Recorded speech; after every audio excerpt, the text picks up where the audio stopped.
घन हर बूंद बसोरु मावल, कुसम बसंत गनंत न आवे। राव सस किरण उदर सागर को, गंग तरंगे अंत को पावे। रुदर ध्यान ज्ञान सतगुर के, कव जन भल उन्हें जो गावे। भले अमरदास गुण तेरे,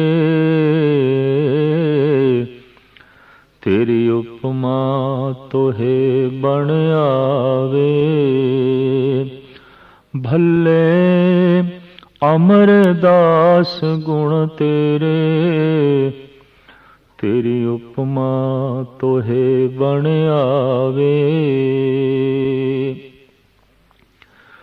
धन गुरु अमरदास जी महाराज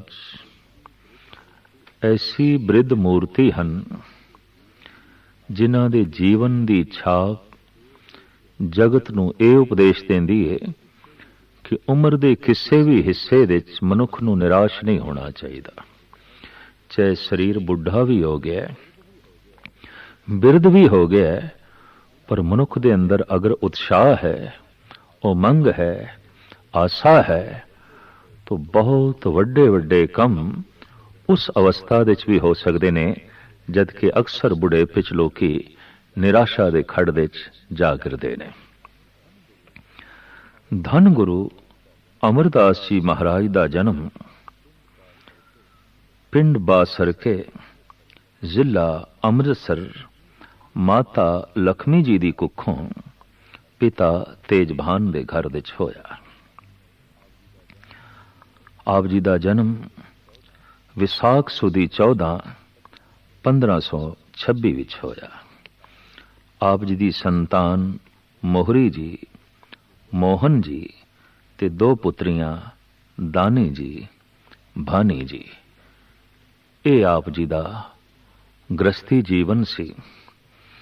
बच्चियां दे परिवार दे घर गृहस्थी दे आप जीवन इस ढंग का बतीत कर रहे सन जैसे कि पानी दे रहिंदा होया कमल। लेकिन फिर भी एक धू अंदर बनी रहिंदी सी कि परम आनंद वो जो समाधि है वो नसीब होवे।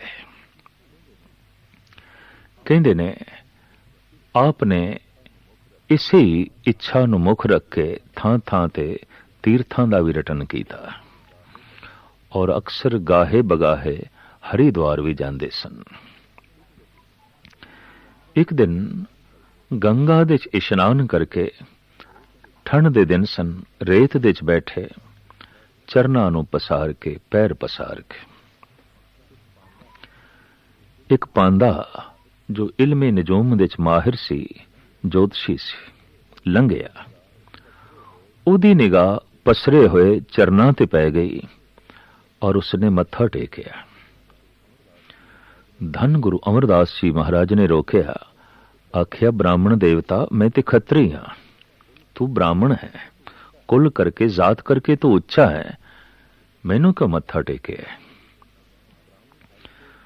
तो ब्राह्मण हाथ जोड़ के कहने लगा, महाराज थोड़े चरना विच पद्म है, ये पद्म ते किसी ब्रह्म ज्ञानी दे चरना विच हुंदा है, ये पद्म ते किसी पहुंची हुई रूह दे चरना च हुंदा है, थोड़े कदमां विच पद्म। तां गुरु अमरदास जी महाराज बड़ी रूहानी मुस्कुराहट कहने लगे, ब्राह्मण देवता मैं ते की यात्री हाँ, बिल्कुल यात्री।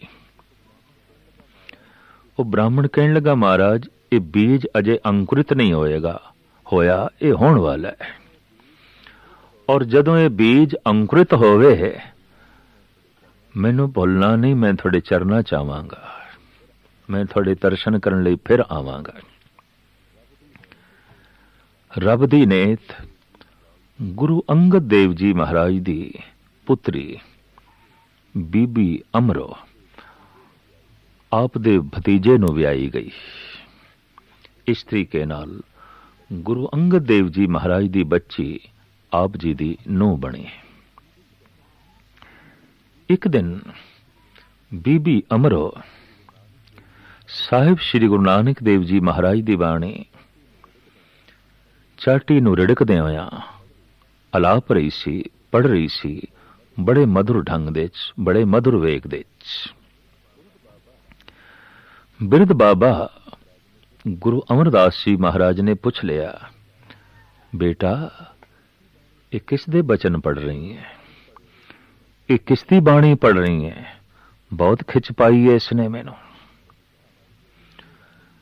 ਤਾਂ ਨੂੰਹ ਰਾਣੀ ਕਹਿਣ ਲੱਗੀ, ਬਾਬਾ ਇਹ ਬਾਣੀ ਧੰਨ ਗੁਰੂ ਅੰਗਦ ਦੇਵ ਜੀ ਮਹਾਰਾਜ ਦੀ ਹੈ, ਦੂਸਰੇ ਗੁਰੂ ਨਾਨਕ, ਔਰ ਉਹ ਮੇਰੇ ਪਿਤਾ ਨੇ, ਰਿਸ਼ਤੇ ਦੇ ਚ ਮੇਰੇ ਪਿਤਾ ਨੇ। ਹੈ ਤੁਹਾਡੇ ਪਿਤਾ ਨੇ? ਨਾਮ ਜ਼ਰੂਰ ਸੁਣਿਆ ਸੀ, ਔਰ ਵਿਆਹ ਦੇ ਸਮੇਂ ਚ ਕੁੜਮਾਚਾਰੀਆਂ ਦਾ ਜੈਸੇ ਮਿਲਾਪ ਹੁੰਦਾ ਹੈ ਇਹ ਵੀ ਜ਼ਰੂਰ ਹੋਇਆ, ਲੇਕਿਨ ਖਿੱਚ ਤੇ ਆਖਿਰ ਸ਼ਬਦ ਤੋਂ ਪੈਂਦੀ ਹੈ। ਅਗਰ ਕਾਲੀਆਂ ਘਟਾਵਾਂ ਸੂਰਜ ਦੇ ਅੱਗੋਂ ਵੀ ਆ ਜਾਣ ਤਾਂ ਇੱਕ ਦਫਾ ਪ੍ਰਿਥਵੀ ਤੇ ਅੰਧਕਾਰ ਹੋ ਜਾਂਦਾ ਹੈ। ਇਹ ਗੱਲ ਵੱਖਰਾ ਹੈ ਕਿ ਸੂਰਜ ਦੇ ਚ ਹਨੇਰਾ ਨਹੀਂ, ਸੂਰਜ ਦੇ ਚ ਅੰਧਕਾਰ ਨਹੀਂ, ਪਰ ਸੂਰਜ ਦਾ ਚਾਨਣਾ, ਸੂਰਜ ਦਾ ਪ੍ਰਕਾਸ਼ ਸਹੀ ਮਾਇਨਿਆਂ 'ਚ ਧਰਤੀ ਤੇ ਪਹੁੰਚ ਸਕੇ, ਕਾਲੀਆਂ ਘਟਾਵਾਂ ਰੋਕ ਤੇ ਖੜੀ ਕਰ ਦਿੰਦੀਆਂ ਨੇ। ਤੋ ਕੁੜਮਾਚਾਰੀ, ਰਿਸ਼ਤੇਦਾਰੀ, ਸ਼ਰੀਕਾਚਾਰੀ ਔਰ ਸਮਾਜਿਕ ਰਿਸ਼ਤੇ, ਸੰਸਾਰ ਦੀਆਂ ਪਰੰਪਰਾਵਾਂ ਇਤਨੀਆਂ ਨਿੱਕੀਆਂ ਵੱਡੀਆਂ ਬਦਲੀਆਂ ਸਨ, ਜਿਨ੍ਹਾਂ ਦੇ ਚੋਂ ਗੁਰੂ ਅਮਰਦਾਸ ਜੀ ਮਹਾਰਾਜ ਨੂੰ ਝਾਂਕਣ ਦਾ ਮੌਕਾ ਹੀ ਨਾ ਮਿਲਿਆ ਕਿ ਗੁਰੂ ਅੰਗਦ ਦੇਵ ਜੀ ਮਹਾਰਾਜ ਵਕਤ ਦੇ ਉਹ ਰੂਹਾਨੀ ਸੂਰਜ ਨੇ ਜੋ ਚਾਰੋਂ ਪਾਸੇ ਚਾਨਣਾ ਵੰਡ ਰਹੇ ਨੇ। ਪਰ ਅੱਜ ਜਦ ਉਸ ਸੂਰਜ ਦੀ ਇੱਕ ਕਿਰਨ ਕੰਨਾਂ ਦੇ ਚ ਪਈ, ਸ਼ਬਦ ਤੇ ਆਖਿਰ ਕੰਨਾਂ ਚ ਹੀ ਪਏਗਾ, ਔਰ ਸੁਣਿਆ ਆਪਣੀ ਨੂੰਹ ਰਾਣੀ ਤੋਂ, ਤਾਂ ਦਰਸ਼ਨਾਂ ਲਈ ਚੱਲ ਪਏ। ਸ਼ਰੀਕ ਦੇ ਤੇ ਕੁੜਮਾਚਾਰੀ ਹੈ, ਔਰ ਫਿਰ ਆਪ ਪੁੱਤਰ ਵਾਲੇ ਨੇ, ਬੇਟੇ ਵਾਲੇ ਨੇ, ਜਦ ਕਿ ਗੁਰੂ ਅੰਗਦ ਦੇਵ ਜੀ ਮਹਾਰਾਜ ਪੁੱਤਰੀ ਵਾਲੇ ਸਨ। ਆਖਿਰ ਭਾਰਤੀ ਪਰੰਪਰਾ ਦੇ ਮੁਤਾਬਕ ਲੜਕੀ ਵਾਲੇ ਅਕਸਰ ਆਪਣੇ ਆਪ ਨੂੰ ਨਿਰਮਾਣਤਾ ਦੇ ਵਿੱਚ ਰੱਖਦੇ ਨੇ, ਗਰੀਬੀ 'ਚ ਰੱਖਦੇ ਨੇ, ਔਰ ਹਮੇਸ਼ਾ ਲੜਕੇ ਵਾਲੇ ਸਵੈ ਅਭਿਮਾਨ ਦੇ ਨਾਲ ਆਉਂਦੇ ਨੇ, ਮਾਣ ਤਾਣ ਦੇ ਨਾਲ ਆਉਂਦੇ ਨੇ। ਪਰ ਅੱਜ ਕੁਝ ਰੂਹਾਨੀ ਦੁਨੀਆ ਦੀ ਝਲਕ ਨੇ ਉਲਟੀ ਗੰਗਾ ਚਲਾ ਦਿੱਤੀ। ਅੱਜ ਲੜਕੇ ਵਾਲਿਆਂ ਦਾ ਸਰਪ੍ਰਸਤ ਮੁਖੀ ਬਿਰਧ ਬਾਬਾ ਅਮਰਦਾਸ ਗੁਰੂ ਅੰਗਦ ਦੇਵ ਜੀ ਮਹਾਰਾਜ ਦੇ ਦਰਸ਼ਨਾਂ ਲਈ ਚਲੇ ਹੈ, ਰਿਸ਼ਤੇ 'ਚ ਕੁੜਮਾਚਾਰੀ ਹੈ। ਖੰਡੂਰ ਸਾਹਿਬ ਆ ਕੇ ਜਦ ਦੀਦਾਰ ਕੀਤੇ, ਭਰੀ ਸੰਗਤ ਵਿੱਚ ਗੁਰੂ ਅੰਗਦ ਦੇਵ ਜੀ ਮਹਾਰਾਜ ਦੇ ਮੁਖਾਰਬਿੰਦ ਤੋਂ ਜਦ ਅੰਮ੍ਰਿਤਮਈ ਬਚਨ ਸੁਣੇ, ਤਾਂ ਜਿਸ ਢੰਗ ਨਾਲ ਕਹਿੰਦੇ ਨੇ ਸਿਰ ਝੁਕਦਾ ਹੈ, ਝੁਕਾਇਆ ਨਹੀਂ ਜਾਂਦਾ, ਸੁਭਾਵਕ ਹੀ ਝੁਕ ਗਿਆ। ਕਦਮਾਂ ਤੇ ਡਿੱਗ ਪਏ, ਡੰਡੌਤ ਕੀਤੀ ਤੇ ਹੱਥ ਜੋੜ ਕੇ ਬੇਨਤੀ ਕੀਤੀ, ਗੁਰਦੇਵ ਇਸ ਕੁੜਮਾਚਾਰੀ ਦੇ ਰਿਸ਼ਤੇ ਨੂੰ ਮੈਂ ਇੱਕ ਪਾਸੇ ਕਰਦਾ। ਮੈਂ ਅੱਜ ਤੋਂ ਆਪ ਦਾ ਸੇਵਕ, ਆਪ ਦਾ ਸਿੱਖ, ਔਰ ਵਾਕਈ ਆਪ ਨੇ ਮੈਨੂੰ ਕਬੂਲ ਕੀਤਾ ਹੈ ਸੇਵਕ ਦੇ ਰੂਪ ਵਿੱਚ, ਤਾਂ ਜ਼ਰੂਰ ਕੋਈ ਸੇਵਾ ਵੀ ਬਖਸ਼ੋ, ਮੈਂ ਸੇਵਾ ਵੀ ਕਰਾਂ। ਹੁਣ ਇੱਕ ਤੇ ਬਿਰਧ ਸਰੀਰ, ਗਾਲਵਨ 70 ਤੋਂ ਉੱਚੀ ਟਪੀ ਹੋਈ ਅਵਸਥਾ, ਬਿਰਧ ਸਰੀਰ ਪਰ ਉਤਸ਼ਾਹ ਬੜਾ ਹੈ, ਉਮੰਗ बढ़ गया है। गुरु अंगद देव जी महाराज ने हाँ कर दी, ठीक है, सेवक दे रूप ते तुसी कबूल, सानू अमृत वेले इशनान करा दिता करो। रोज की सेवा। हुण ब्यासा अद्धी रात नूं उठदे ने, सिर ते गागर रखदे ने और आप जांदे ने, पहले स्वयं इशनान करदे ने, फिर गागर नूं ब्यासा दे जल नाल भर के सिर ते रखदे ने। ये भरी हुई गागर जद चुक के बिरध बाबा गुरु अंगद देव जी महाराज दे मार्ग ते चलदा है ते इंज जापदा है जिवें त्रिलोकी दा भार इस बिरध बाबे ने चुकिया होया, जिवें समूह संसार दी जिम्मेवारी इस बाबे ने चुकी हुई है। बाद दे वाकई आप दे किरदार राहीं, आप दे प्रचार राहीं ये सब कुछ प्रगट भी होया। ये सेवा आपने कोई एक दिन नहीं की थी, एक महीना नहीं की थी, एक साल नहीं, बल्कि 12 साल की थी।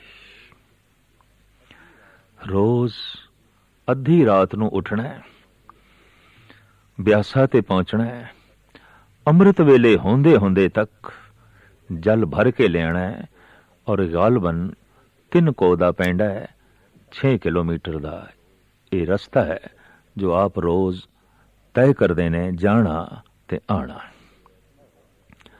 अज किधरे ऐसा होया जद जान लगे अद्धी रात दा वक्त, रात हनेरी सी, आप एक जुलाहे दी खड्डी दे च गिर गए। आवाज आई, खड़ाक आई, तो जुलाहे ने अपनी घरवाली नूं आवाज मारी, देख बाहर कोई है, खड्डी दे खड़ दे च कोई गिरे है। तो जुलाही कहन लगी, अद्धी रात नूं ओही अमरू निथावा होएगा, उस तो इलावा होर कौन होवेगा। अद्धी रात नूं ओही उठदा है, उसे दे सिर ते गागर होंदी है, ओही भटकदा होया गिर गया होवेगा, ओही अमरू निथावा। बथेरियां नूं ये सोचण दा मौका मिल गया कि बिरध शरीर है, शायद पुत्र नहीं रखते, भतीजे नहीं रखते, ताई ते शरीकां दे घर आके टिके ने। और सिर्फ टिके ही नहीं, ताई ते ब्यासा तो गागर जल्दी भर के लियांदे ने, दिन नूं लकड़ा फाड़दे ने, तप्पड़ छाड़दे ने, लंगर बनाउण दी सेवा करदे ने, ये नौकरी करदे ने, ये गुलामी करदे ने, इन्हां दा कोई थां नहीं। पर चल तो गई गल खंडूर दे अमरू निथावा, अमरू निथावा, अमरू निथावा। ये बचन धन गुरु अंगद देव जी महाराज दे कदमां च पहुंचे और आप दे कन्ना ने सुन के हैरानगी जताई है। अमरू निथावा, जैसे अमरदास जी आए, कोल बिठाया, सिर ते हथ रख के कहने लगे, गुरु अमरदास निथावियां दी थां, गुरु अमरदास निमाणियां दे माण, गुरु अमरदास नेओटियां दी ओट, गुरु अमरदास ने आसरियां दे आसरे। इंज लगातार वर दे ही गए, वर दे ही गए। और ये वाकई स्पष्ट होया कि गुरु अमरदास निथावियां दी थां बने, निमाणियां दे माण बने, निआसरियां दे आसरे बने, निओटियां दी ओट बने। आपने गुरगद्दी ते बैठदे ही सिख जगत दा पहला केंद्री तीरथ आबाद कीता, बनाया गोविंदवाल, उत्थे बावली तैयार की थी। ये सिख जगत दा पहला तीरथ है। उस दियां 84 पौड़ियां रखियां, इशनान दी महानता दसी और उत्थे आपने लंगर दी जिहड़ी परंपरा तोरी उस दे च वरन वंड खत्म कर दिती। आखिया मैं किसे जात पात नूं नहीं मनदा और किसे वरन वंड नूं भी नहीं मनदा। 80% इस देश दी आबादी जो शूदर कही जाती सी, इस दे सारे किरती बंदे आ जाते सन। लोहार, दरखान, धोबी, जुलाहे, चमार, मामार, कुमार, ਇਹ ਸਾਰੇ ਲੋਕ ਕਿਰਤੀ ਸ਼ੂਦਰ ਕਹੇ ਜਾਂਦੇ ਸਨ।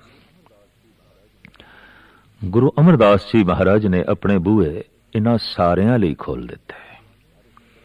ਅੱਜ ਤੱਕ ਧਰਮ ਮੰਦਰਾਂ ਦੇ ਔਰ ਵਿਦਿਆਲਿਆਂ ਦੇ ਦਰਵਾਜ਼ੇ ਜੋ ਇਹਨਾਂ ਲਈ ਬੰਦ ਸਨ ਖੋਲ ਦਿੱਤੇ, ਔਰ ਆਖਿਆ ਇਕੱਠੇ ਬੈਠ ਕੇ ਇੱਕੋ ਹੀ ਪੰਗਤ ਦੇ ਲੰਗਰ ਛਕੋ, ਰਾਣਾ ਰੰਗ ਬਰਾਬਰੀ ਕਰ ਦਿੱਤੀ।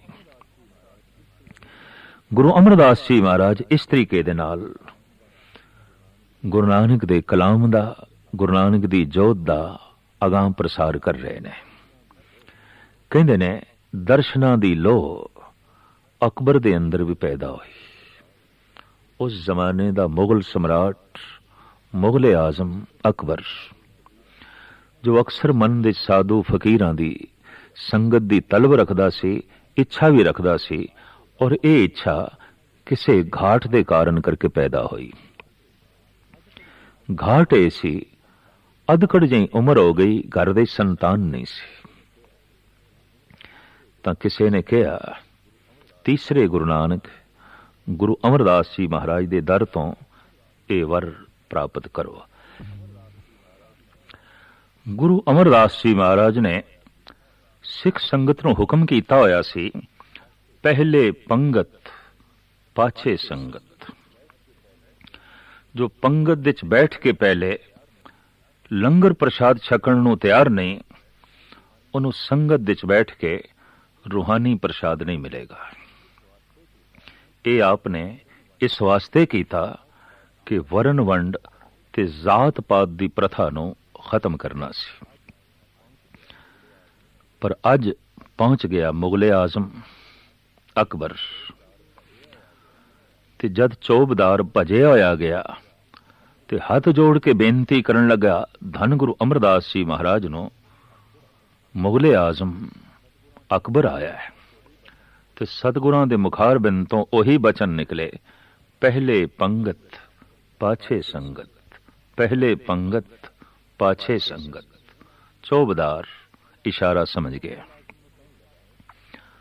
ਉਹ ਮੁਗਲ ਆਜ਼ਮ ਨੂੰ ਕਹਿਣ ਲੱਗਾ, ਪਹਿਲੇ ਆਪ ਨੂੰ ਪੰਗਤ ਵਿੱਚ ਬੈਠ ਕੇ ਲੰਗਰ ਛਕਣਾ ਪਏਗਾ, ਫਿਰ ਧੰਨ ਗੁਰੂ ਅਮਰਦਾਸ ਜੀ ਮਹਾਰਾਜ ਦੇ ਦਰਸ਼ਨ ਹੋਣਗੇ, ਫਿਰ ਸੰਗਤ ਵਿੱਚ ਪ੍ਰਭੂ ਦੀ ਬਾਣੀ ਔਰ ਈਸ਼ਵਰੀ ਉਪਦੇਸ਼ ਸੁਣਨ ਦਾ ਮੌਕਾ ਮਿਲੇਗਾ।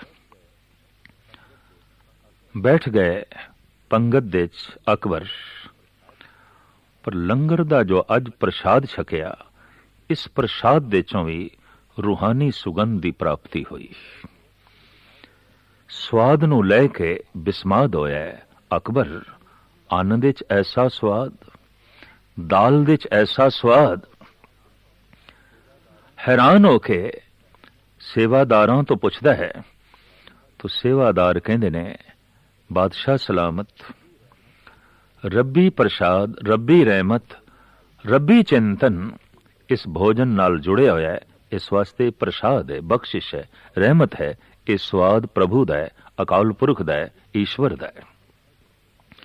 ਇਸ ਤੋਂ ਬਾਅਦ ਦਰਸ਼ਨ ਨਸੀਬ ਹੋਏ, ਮੱਥਾ ਟੇਕਿਆ, ਔਰ ਅਕਬਰ ਨੇ ਬੇਨਤੀ ਕੀਤੀ, ਮੈਂ 100 ਪਿੰਡ ਜਾਗੀਰ ਦੇ ਵਿੱਚ ਆਪ ਜੀ ਨੂੰ ਦੇਣਾ, ਤਾਂ ਕਿ ਇਹ ਲੰਗਰ ਆਪ ਦਾ ਖੁਸ਼ ਅਸਲੂਬੀ ਨਾਲ ਚੱਲ ਸਕੇ। ਤਾਂ ਗੁਰੂ ਅਮਰਦਾਸ ਜੀ ਮਹਾਰਾਜ ਕਹਿਣ ਲੱਗੇ, ਇਹ 10 ਨੌਹਾਂ ਦੀ ਕਿਰਤ ਜੋ ਸਿੰਘ ਕਰਦੇ ਨੇ, ਉਸ ਦਸਵੰਧ ਨਾਲ ਲੰਗਰ ਚੱਲਦਾ ਹੈ, ਸ਼ਹਿਨਸ਼ਾਹੀ ਖਜ਼ਾਨੇ ਚੋਂ ਨਹੀਂ ਚਲਾਇਆ ਜਾ ਸਕਦਾ।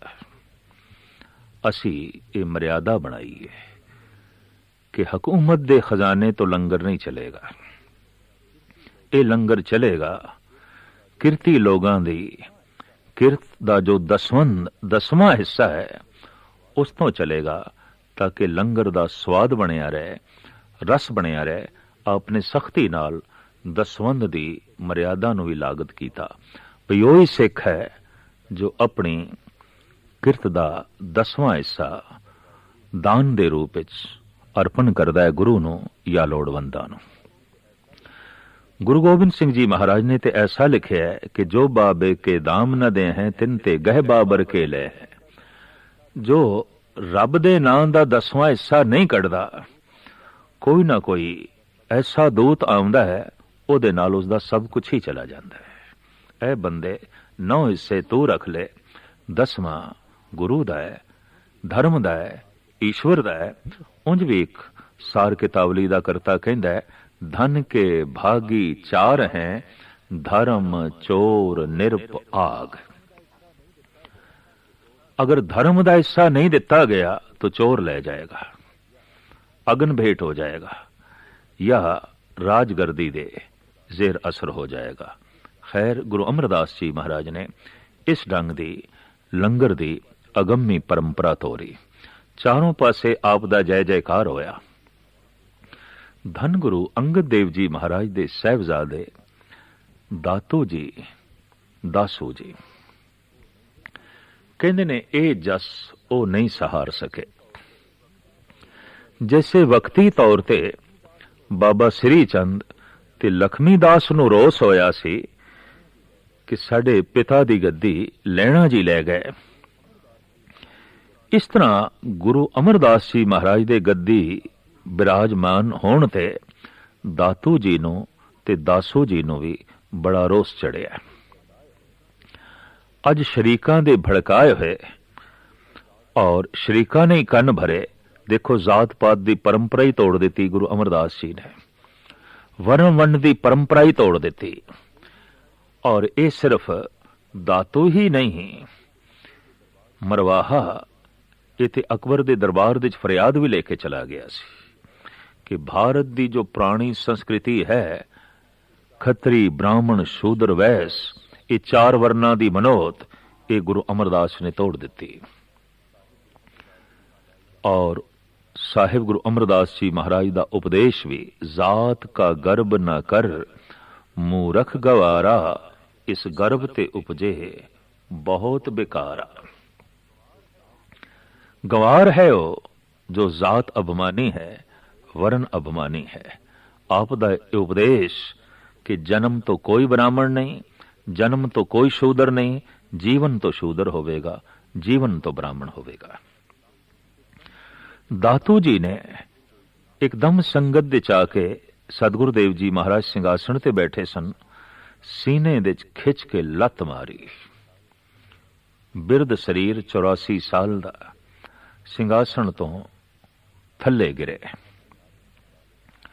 एकदम अपने आप नूं संभालिया ते संभालदियां सार आपने दातू दे कदम पकड़ ले, चरण पकड़ ले और जो बेनती की थी, सिख जगत दे महान इतिहासकार, कवि ते ब्रह्मनिष्ठ चूड़ामणि भाई संतोख सिंह जी ने इंज लिखे ने।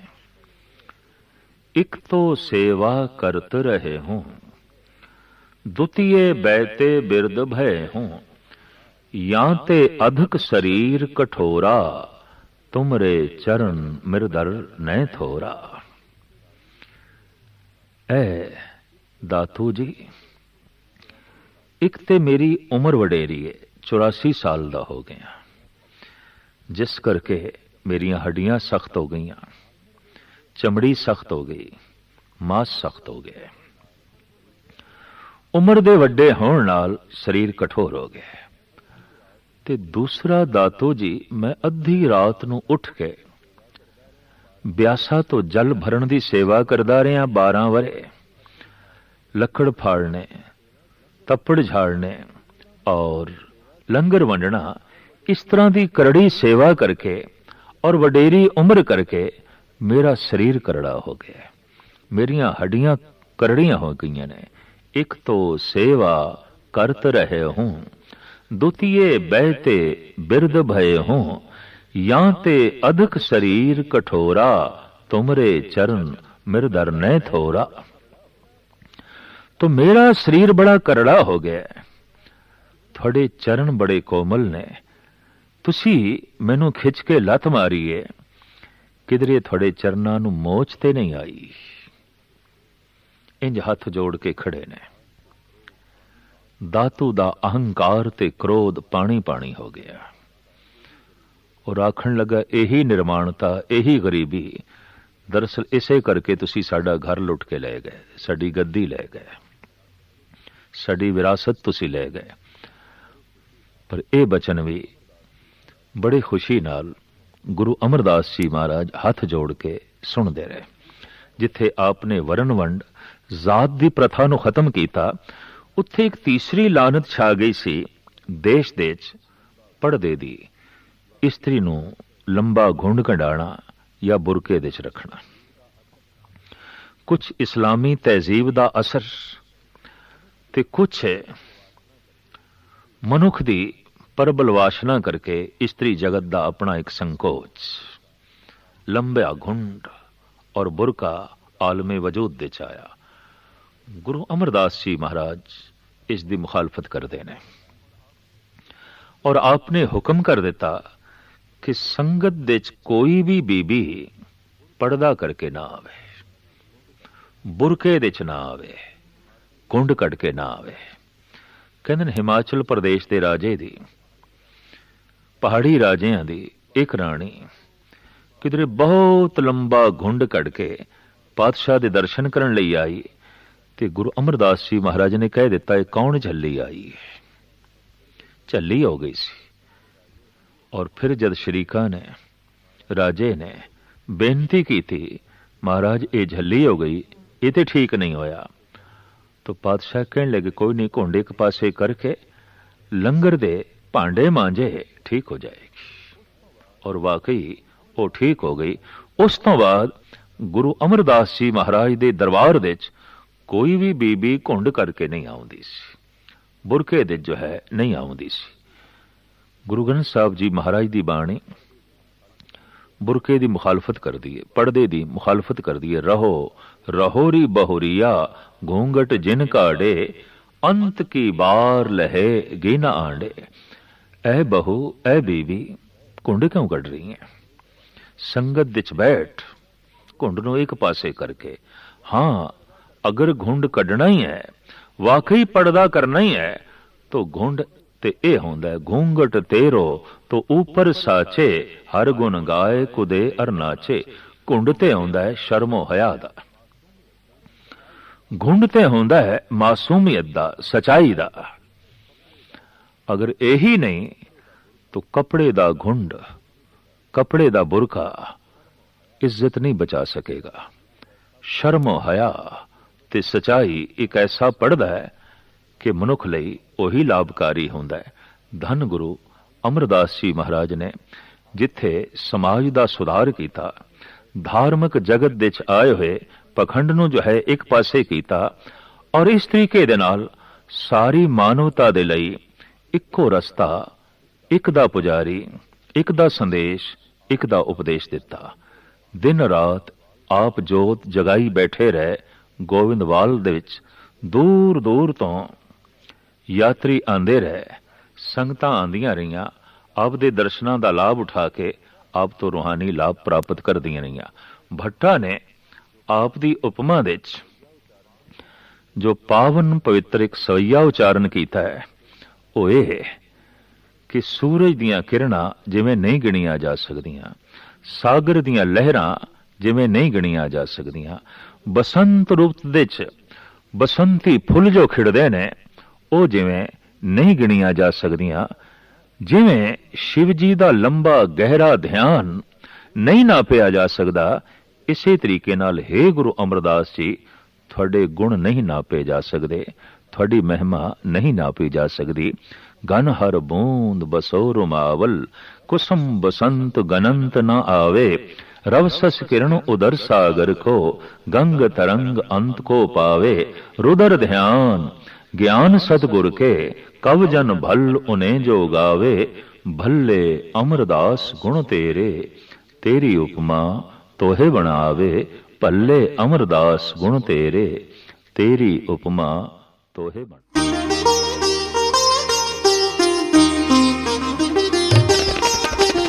ज्ञान दासागर, ज्ञान दासागर, ज्ञान दासागर, ज्ञान